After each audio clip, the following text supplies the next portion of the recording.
Have you ever sat on a park bench or at a table in a public library only to have to Google how to get gum off clothing later on? For some reason, it's one of those things that people still feel free to stick to wherever they like. And now that we've spent the last few years learning so much about germs, it seems extra disgusting. Well, Singapore is having none of it. None at all. To keep the country free of the gummy scourge, they've banned it altogether. You can't import it or sell it. So any gum you get in Singapore is either illegal smuggled in or medicinal in nature. The gum ban was introduced in 1992 by Singapore's first Prime Minister Lee Kuan Yew. It became one of the only things foreigners knew about the country at the time, which was reportedly pretty annoying for the leader. But his goal was to create a today pristine country that would turn into an international business hub and bastion of good behavior. We were called a nanny state, Lee told the BBC Peter Day in 2000. But the result is that we are today better behaved and we live in a more agreeable place than 30 years ago. Now, if you're over 40, you may remember the story of American teenager Michael Fay.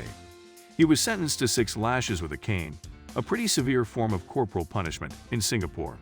It caused a strain in international relations between Singapore and the US, but, in fact, Fay was being punished for a 10-day vandalization spree during which he spray-painted cars and damaged and stole road signs. It had nothing to do with gum. In fact, caning has never been a punishment for gum chewing in Singapore. Singapore has some other tidiness and good behavior laws as well, such as bans on graffiti, jaywalking, spitting, and everyone's personal favorite expelling mucus from the nose. In other words, blowing snot rockets. Frankly, we'd be into banning that in public as well.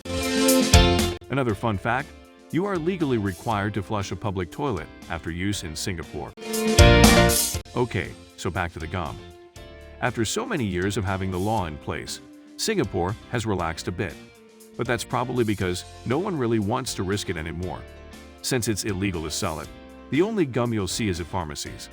Licensed doctors and registered pharmacists can sell medicinal gum, such as nicotine gum, with no issues. But if you get caught spitting it out on the street, you can expect some trouble. If you like my video, then you can subscribe to my channel. Trust me, I'll make more better video only for you. Thank you. See you again.